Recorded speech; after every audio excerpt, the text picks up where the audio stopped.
The report shows no link between the murder of Michael Francke and any kind of wrongdoing in the Department of Corrections. But surprisingly, it points to lawlessness on behalf of officials in top security positions, some that go even as far as the Dome building.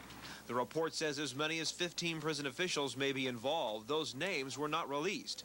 However, a long list of alleged activities were. They include planting contraband to entrap inmates, drugs and alcohol provided to inmates as favors, nepotism and cronyism, senior officials taking inmate funds, double billing, promotions based on outcomes of poker games, and harassment of employees who report wrongdoing.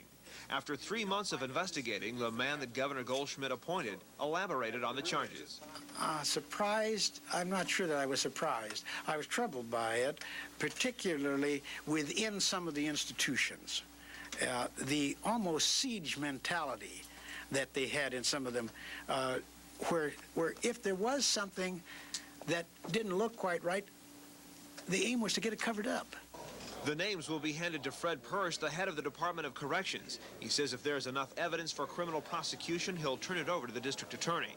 The specter of wrongdoing seemed to sober Neil Goldschmidt, who 3 months ago said he was tired of endless rumors regarding corruption in the prison system and those who were afraid of coming forward. If I can be a little bit blunt about it, it's put up or shut up time.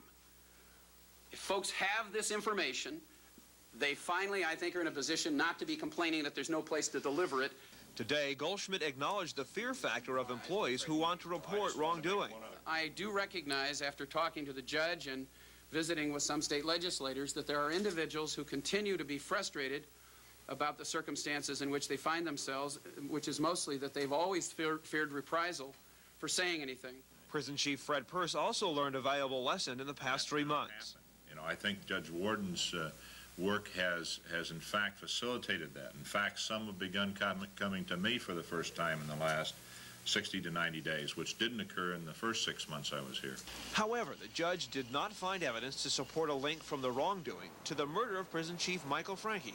But Francke's brother Kevin told us from Florida today there's no way to be sure if there's a link until someone has been convicted in the murder.